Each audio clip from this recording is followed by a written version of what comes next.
rapaziada, chegamos aqui para mais um vídeo do DP Channel. Agradecer a você que está sempre nos acompanhando aí também. Hoje mais um giro. Agradecer, antes de mais nada, os nossos patrocinadores também, a RV Sistema de Seguranças, que sempre está dando um auxílio legal aqui, principalmente para a rapaziada de Bragança Paulista, e também aqui para o canal. Oregon Estacionamentos, a Oregon que oferece conforto e segurança também, quando você está procurando algum lugar para estacionar aqui em Bragança Paulista, principalmente na região central da cidade. A gente sabe o quanto aqui é difícil de achar vaga e também tem a questão da Zona Azul. Agradecer também ao professor Marcos Maia, da FATEC Bragança Paulista, que é um dos apoiadores aqui do nosso canal. Bom, Rodrigo Seixas, estamos aqui hoje para falar de mais um jogo sem vencer. Não, dessa vez o Bragantino venceu o Cuiabá, venceu de virada, teve gol de estreante, teve gol do Deivinho e teve muita coisa, né, Rodrigo? Olá a todos. Teve bastante coisa, né? Primeira vez que o Bragantino venceu depois de 9 jogos, primeira vez que venceu de virada, né? Não tinha vencido no campeonato de virada. O Popó começou jogando, marcou gol, teve bastante coisa. Eu acho que o Bragantino não fez uma partida tão boa assim. Eu acho que o Bragantino correu vários riscos que talvez não precisasse dentro do jogo. O próprio pênalti que o Cleiton faz, eu acho que é totalmente desnecessário ali. Cleiton que às vezes faz umas dessas, né, umas jogadas um pouco diferentes do comum, até um pouco bizarras, ele acabou fazendo esse pênalti. O Daverson, que o último jogo dele pelo Palmeiras, o último gol tinha sido exatamente contra o Bragantino, em Bragança, ele tinha marcado gol de pênalti.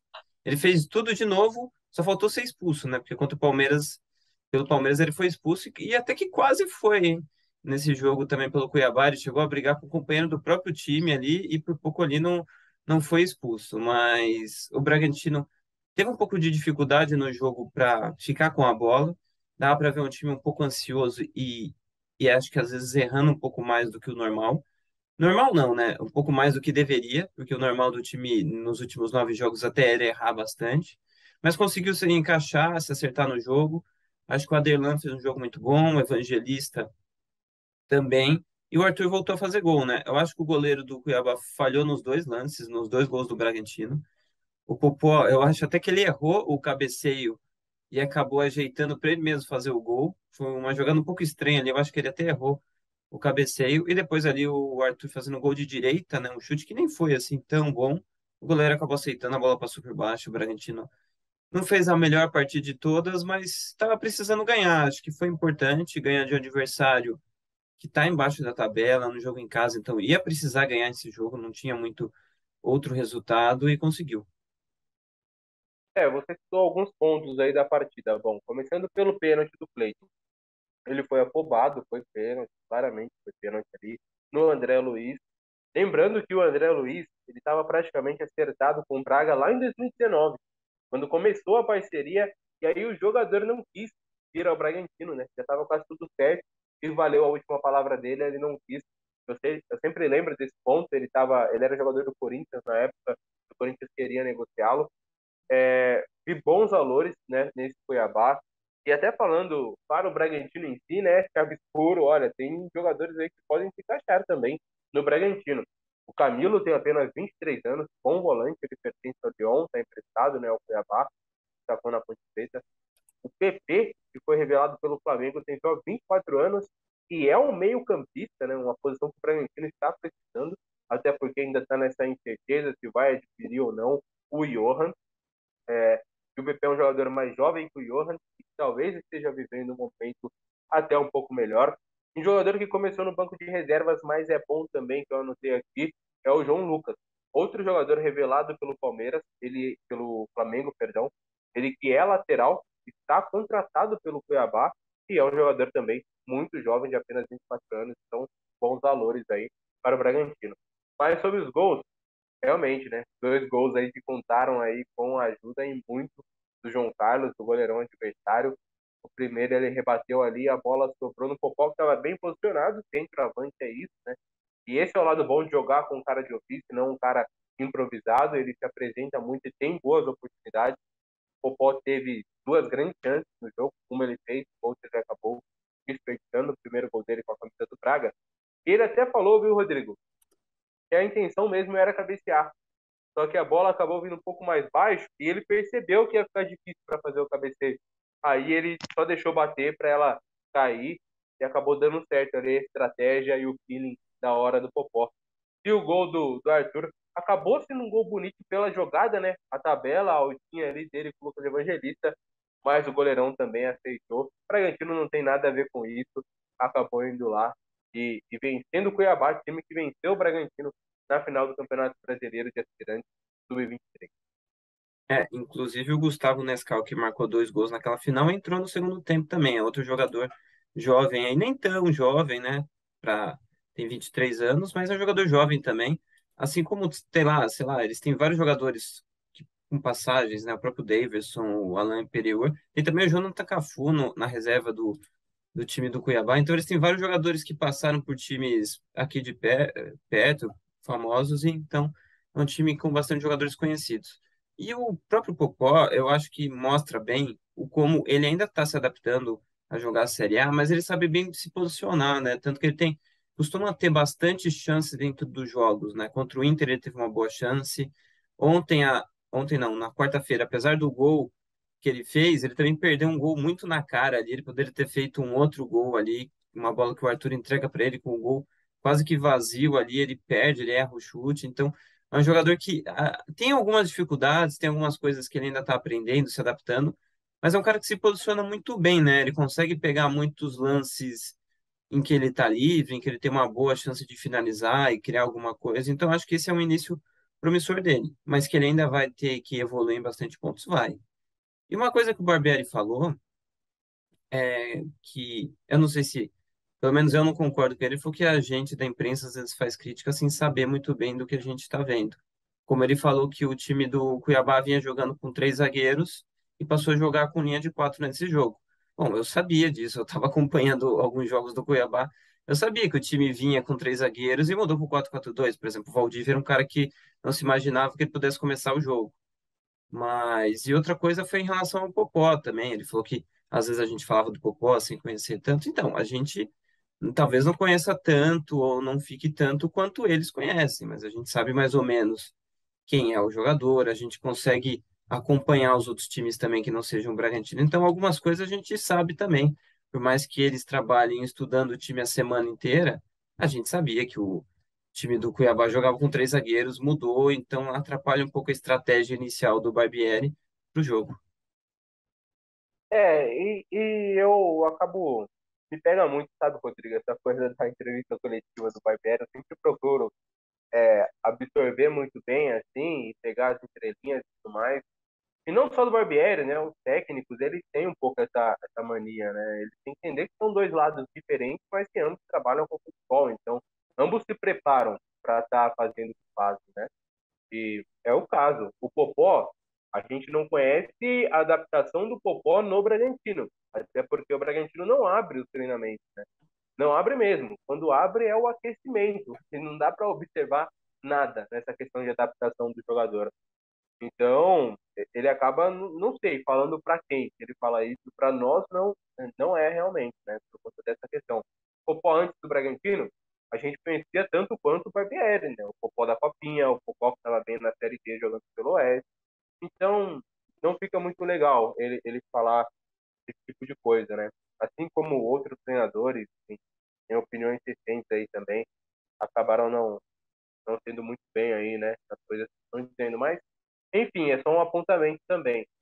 Mas na entrevista coletiva também ele cita algumas questões como que ele acaba sendo vidro, né? Que recebe as pedradas, é o rosto que sempre está exposto ali, já que não é só o trabalho dele, mas também a qualidade do elenco, as decisões que o clube toma. Então ele fala um pouco para dentro também, né? Ali pro clube. Mas foi uma entrevista, eu acho, das melhores em todos os sentidos aí também, do técnico do PPS. Mas é o comum de todo time do Brasil. O treinador acaba sendo a principal vidraça porque todo jogo ele fala. Todo jogo ele fala. Então, tudo que acontece com o clube, a gente meio que acaba tendo que falar com o treinador, porque muitas vezes a gente não consegue falar com os atletas, com o presidente, ou no caso do Bragantino, do CEO, a gente acaba falando principalmente com o treinador, porque todo jogo acaba, ele tem que falar. Então, ele acaba sendo a imagem do clube, mas isso vale para qualquer time do Brasil e até de fora.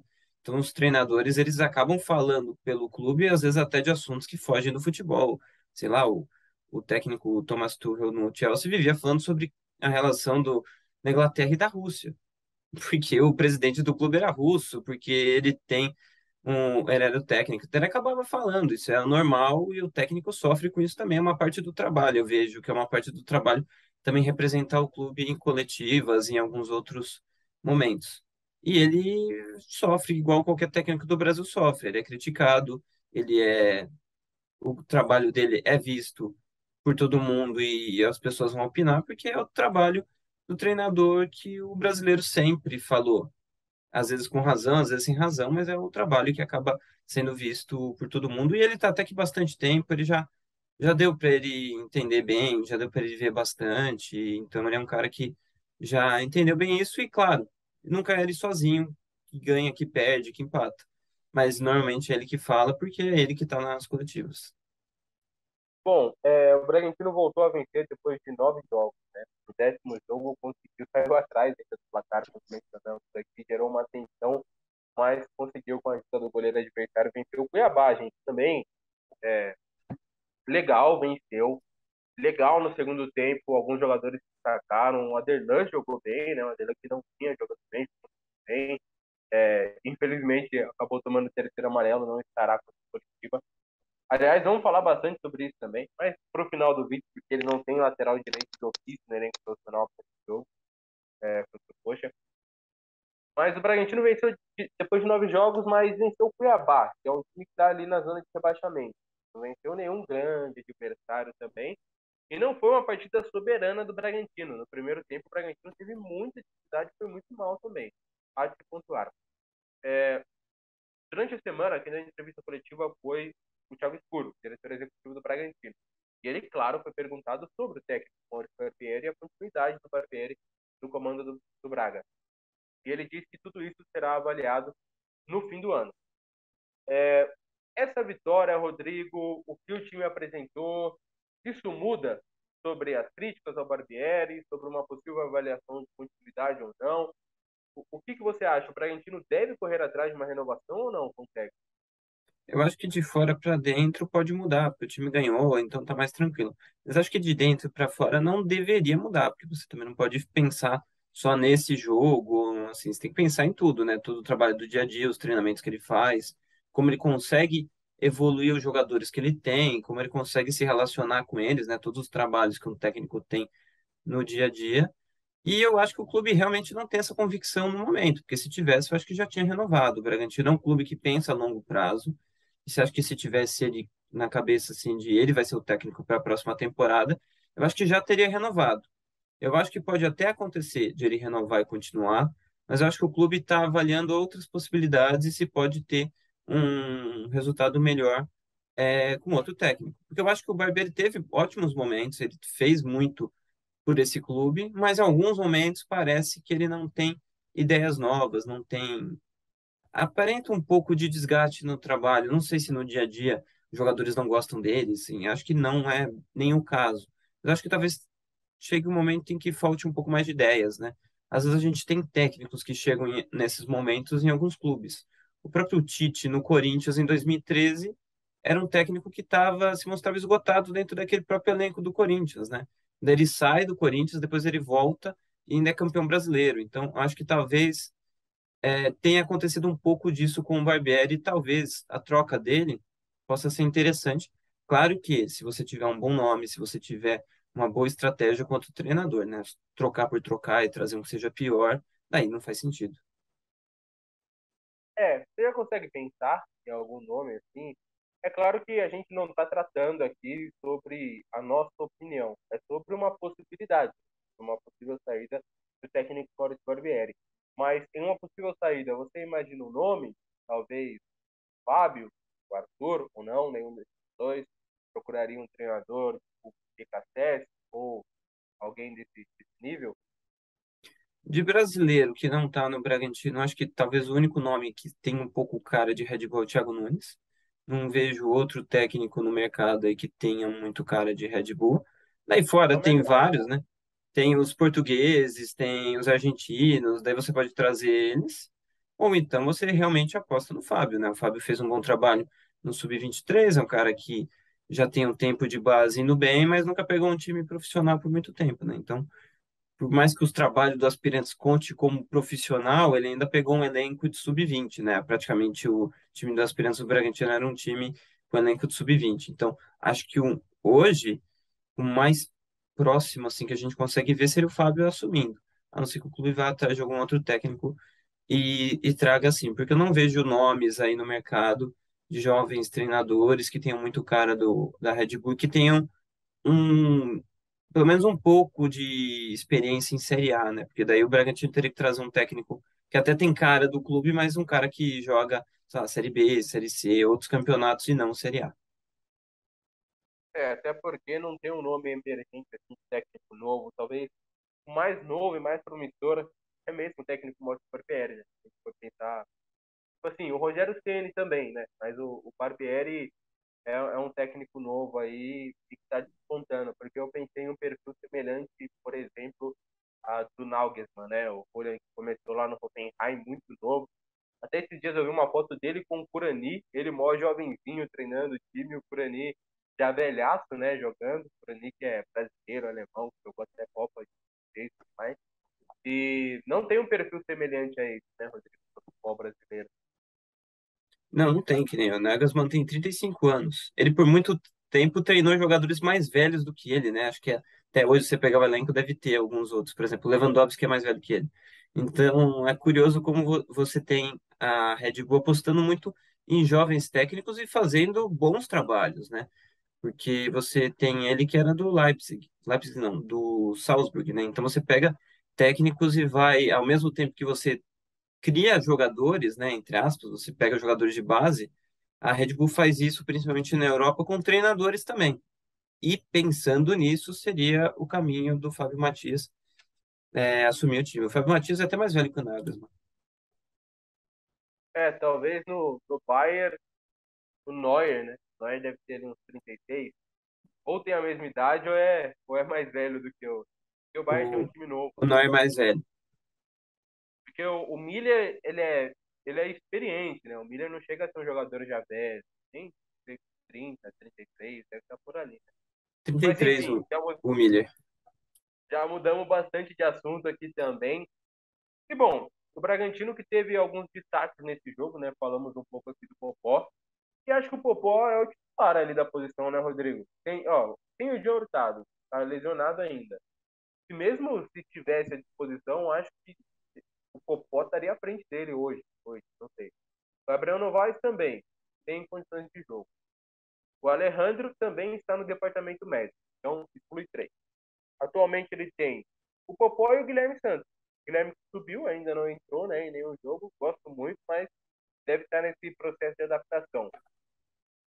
O Carlos Eduardo não é centroavante, atua improvisado. E entre ter o improvisado que ainda não rendeu, a verdade é essa, o Carlos Eduardo não rendeu no Bragantino ainda, desde que chegou. E o Eric Popó, que além de ser melhor na função, é mais promissor, porque o Carlos não é um jogador jovem, o Eric Popó acho que ele é o titular da posição, né? Eu acho que agora ele assumiu, né? Já foi titular nesse último jogo, marcou gol, jogou boa parte do jogo. Depois, ó, o Carlos Eduardo até entrou no lugar dele.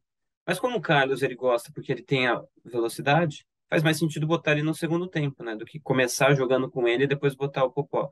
O Popó é jogador mais de área, então é mais fácil você inverter a lógica, porque eu acho que daí você tem o Carlos Eduardo entrando em velocidade para jogar no segundo tempo. Mas eu acho que é isso. O Popó ainda é muito novo, mas acabou sobrando para ele, né? Porque o Ítalo foi embora, o Alejandro sempre machuca, os outros que ou estão machucados ou não estão rendendo, acaba jogando.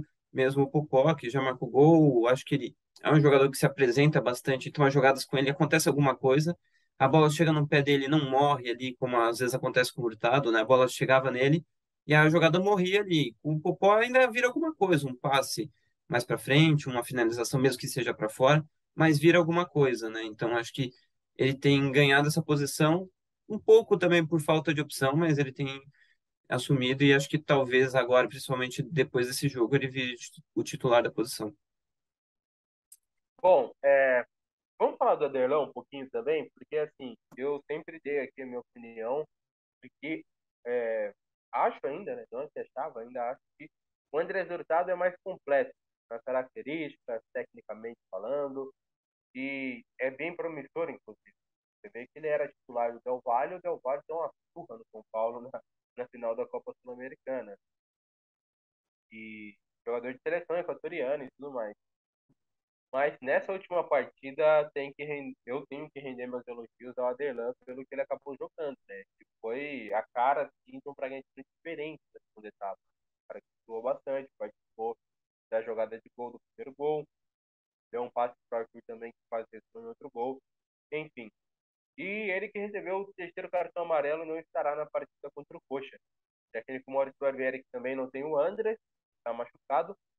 Aliás, tem informação de que dificilmente ele volte a jogar este ano.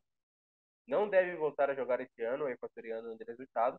Então, de ofício, no profissional, ele só tem o Adelan. O Adelan acabou ficando suspenso da partida contra o Coxa. Então, ou ele vai mudar a formação, ou ele vai improvisar alguém no setor, ou ele vai utilizar alguém da base. O Dija, que é um lateral do sub-20, atua como meio-campista também, ele já chegou a treinar durante esse processo e há a possibilidade da relação que ocorre neste sábado do Luiz Gustavo, que é o lateral direito do 23. O que você faria, Rodrigo? E o que você achou do Aderlan também nesse? O Adriano às vezes é muito 8 ou 80, né? Tem jogos que ele erra muito e acaba atrapalhando o time por várias circunstâncias, mas ele também consegue ser um jogador, até por ser um pouco mais experiente, pouco não, né? Bem mais experiente do que a maioria dos jogadores do Bragantino, ele consegue ser um cara importante, né? Nesse último jogo, eu acho que ele talvez tenha sido mais importante, porque o gol do 1-1 é uma jogada em que era uma falta para o Bragantino. Ele percebe que se ele cobrar rápido a falta, vai criar uma jogada ali. Ele faz isso, pega a bola, daí ele finaliza até de fora, ele tabela ali com o Evangelista, acaba sendo o gol do Popó. Então, acho que ele tem um pouco mais isso, né? Por exemplo, o Atlético Mineiro ele marcou gol também, então é um cara que consegue ser importante nisso, consegue interceptar muitas bolas, consegue ajudar na construção, então é um cara importante. Acho que até por isso ele joga mais que o Andrés Hurtado, que é até mais promissor. E talvez acho que ele tenha mais chance de jogar a Copa hoje do que o Léo Ortiz, né? Acho que o Bremer foi bem e agradou o Tite, né? Então não sei se numa dessa o Andrés Hurtado talvez seja o jogador do Bragantino que tenha mais chance de jogar a Copa do Mundo. O problema mesmo é o que o Diego falou sobre a lesão. Se ele tiver essa lesão, ele também está fora da Copa, então acaba atrapalhando ele. Mas por questão técnica, acho que talvez ele tinha até um pouco mais de chance. Agora, para jogar no lugar na lateral direita, eu acho que tem uma chance do Raul jogar ali, né? O Raul é um jogador que já jogou de lateral direito com o Barbieri. Na circunstância, ele vai ter outros jogadores para jogar ali de volante, né? Ele pode botar o Jadson. Então, eu não duvido que ele coloque o Raul para jogar como lateral direito, né? Sendo que ele não tem outras opções. Ele já tem colocado o Evangelista para jogar de lateral esquerdo, né?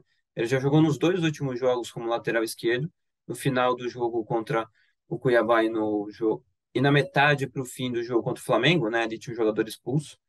Então, eu não duvido que ele faça isso também com o Raul acaba jogando por lá, senão ele vai pegar alguém da base mesmo. Acho que esquema ele não muda, porque daí ele teria que mudar mais coisas, ele também provavelmente não vai ter o Ortiz, então talvez mudar muita coisa e, sei lá, jogar com 3 zagueiros, acho que seria ruim, porque ele não teriam tantos zagueiros assim para usar, ter que jogar, sei lá, o Realp e o Kevin, que são dois jogadores que, apesar de terem boas qualidades, são jogadores que oscilam muito, né? O próprio Realp oscilou contra o Cuiabá e por pouco ali ele não deixa o Davidson na chance de fazer um 2-0 é que o Davidson errou o chute, né? O Cleiton defendeu, porque senão acho que o jogo ali acabava ali, acho que um 2-0 ali, não sei se era recuperável para o Bragantino.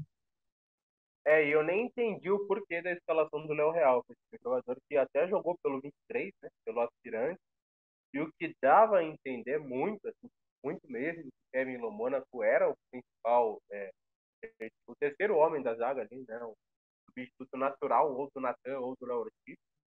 E ele acabou escalando o Léo Realp, né? Como titular no lugar do Léo. O Léo que também não deve jogar ainda contra o Curitiba, né? E por conta da situação que ele teve lá contra o Flamengo, ele sentiu, tentou treinar, enfim, foi relacionado, mas não tinha condições, acho que ainda não vai ter contra o Coxa. Então, há essa dúvida também na escalação, né? Se a gente for, eu acho que a escalação até então mais difícil de se projetar essa para a partida contra o Curitiba. Porque Cleiton no gol, na direita a gente não sabe, na zaga do lado do Natan a gente não sabe também. Eu ia de Kevin Lomônaco, mas ele acabou escalando o Léo Real pro jogo. Na esquerda tem a volta natural do Mancanjo, aliás, a mão muito abaixo, né? Essa última partida contra o Cuiabá. Aí Raul, Lucas Evangelista e Johan. O Johan também não tá jogando bem, né? Há um tempo já que o Johan não tá jogando bem. Então colocaria Johan ou Eric Ramírez. Aí o ataque com Arthur Elinho e Eric Popó, acho que não tem. É, não deve ter nenhuma novidade nisso. Mas é uma escalação difícil de projetar, né, Rodrigo? É difícil e eu acho que na defesa vai muito mais por condição mesmo de quem ele vai poder usar. Acho que o DG não é um cara que vai começar jogando ainda, né? Um cara que ainda é muito novo, né? O outro zagueiro do clube. E ele até falou ele falou na coletiva que o Help tinha oscilado dentro do jogo, então ele também sentiu que o Help não foi bem no jogo, né? E até falou isso na coletiva publicamente. Então, acho que tem chance do Kevin jogar. É que daí a gente também volta e o Kevin jogou muito mal contra o São Paulo, né? Foi um jogo que o Kevin foi titular e ele também foi mal. Então o Bragantino tem um problema ali para ser o reserva do Ortiz, e não só o Ortiz, né? O reserva da zaga, né? Que pode ser até do Natan, se o Natan não puder jogar algum jogo, porque o Ortiz é o principal zagueiro de longe, acho que o Ortiz é o jogador mais importante como zagueiro, tanto para defender quanto para atacar, né? Ele tem uma qualidade acima, então ele tem essa dúvida. Eu acho que no meio de campo, talvez seja mais interessante usar o Johan, mesmo o Johan não jogando bem, por causa da questão de jogo com bola, né? Acho que contra o Curitiba, a tendência é que o Bragantino talvez fique um pouco mais com a bola, então talvez fosse interessante ter um cara que tenha um pouco mais de posse, um pouco mais de passe do que o Eric Ramírez, que é mais vai e volta, né? Um jogador que não fica tanto com a bola, ele é mais ida e volta. Eu também nem acho que o Eric tenha jogado tão bem. Essa temporada dele não é boa. A anterior é muito boa, mas essa acho que também não é uma grande temporada. O outro também que poderia jogar ali, que está numa temporada ainda pior, é o Praxedes, né? Jogador que não tem jogado muito bem. Até não sei se ele tem condição física, né? Parece que ele também não foi relacionado para o último jogo, então também não sei se ele teria condição. Então acho que nessas circunstâncias é o time que deve jogar é mais ou menos esse daí que você disse mesmo. Tá certo. Bom, vamos responder as perguntas, Rodrigo. Se você mesmo puder fazer hoje também, a gente já responde as perguntas da galera lá do Twitter. Dessa vez eu não coloquei no Instagram, porque quando eu lembrei estava muito tarde. Então vai a pergunta do Lucas Salema no Twitter. Ele pergunta sobre a questão do que o Barbieri falou na coletiva, de que todo mundo escalaria. Aqui, ó. O Barbieri na coletiva disse que o time ideal que a maioria escalaria para o Bragantino não é diferente do que ele vem colocando em campo. Vocês concordam com essa afirmação? Se não, quais mudanças vocês fariam? Você pode falar aí, depois eu tenho uma ideia aqui que é um pouco diferente da que o Barbieri tem escalado.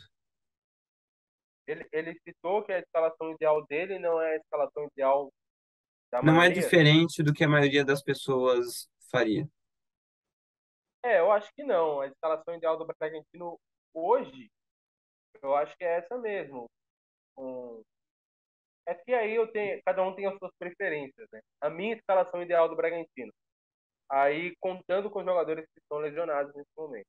Cleiton, Andrés Hurtado, Léo Ortiz e Natan Loncante. Raul, Lucas Evangelista e a minha, Diego Pérez, Miguel, Arthur, Elinho e o Eric Popó. Essa é a minha escalação ideal. Mas com o que ele tem hoje à disposição, aí. Não, e o Eric Popó não, e o Alejandro, né? Travante. Aí com o que tem hoje à disposição, o Eric Popó. Aí, como ele não tem o Aderlan nem o Andrés Hurtado, eu iria com o Luiz Gustavo mesmo, né? 23. E nas águas escalaria o Kevin Lomona com o Natan. Bom, eu vou falar aqui, já que eu não é só escalar, né? Não é só escolher, porque tem que treinar também, ver se funciona, É, encaixar as coisas, né? Então a gente vai pelo que a gente consegue ver. Vamos dizer que eu vou jogar um FIFA com o Bragantino lá, eu vou montar meu time aqui. Primeira coisa, eu ia mudar o esquema, né? Mudar o sistema para 3-4-3.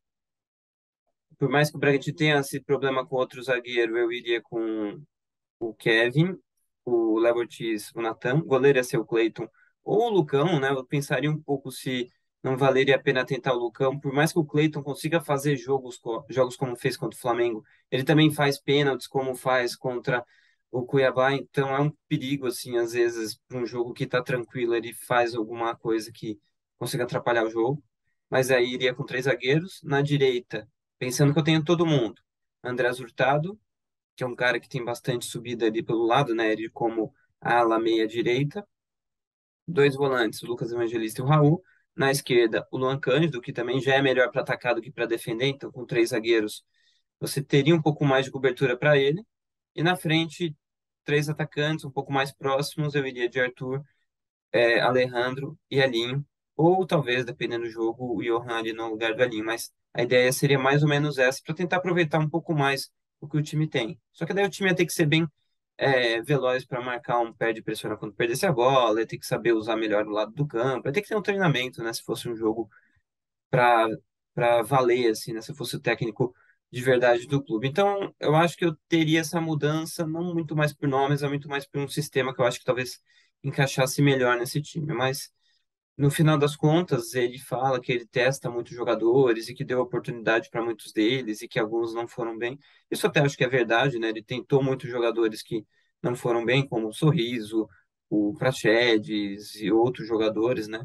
Mas no final das contas, ele tem poucos jogadores que decidem jogos, né? Acho que isso que atrapalha um pouco ele, então acho que é isso que ele tá meio que querendo dizer quando ele fala que boa parte das pessoas escalariam um time parecido com o dele. Bom, então é isso, rapaziada. Também respondemos as perguntas aí. Obrigado ao Salema pela participação.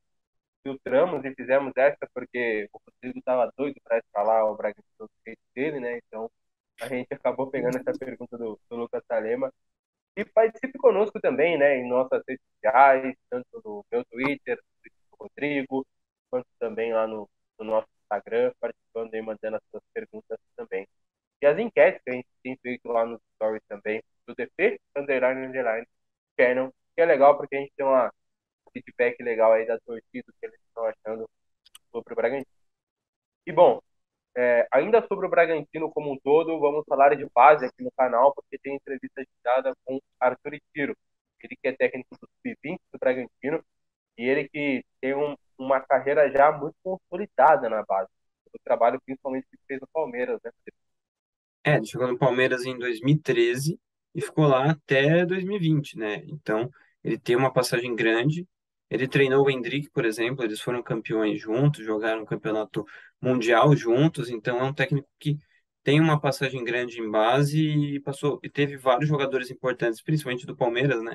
Antes ele era da Audax, é, por ele, né? Então ele conhece bastante futebol, a gente vai entrevistar ele e vai trazer aqui para o canal. A primeira entrevista que a gente vai fazer com alguém mais assim do clube, daí vocês acompanhem, eu devo colocar entre o sábado e o domingo a entrevista. Esse giro sai na sexta-feira.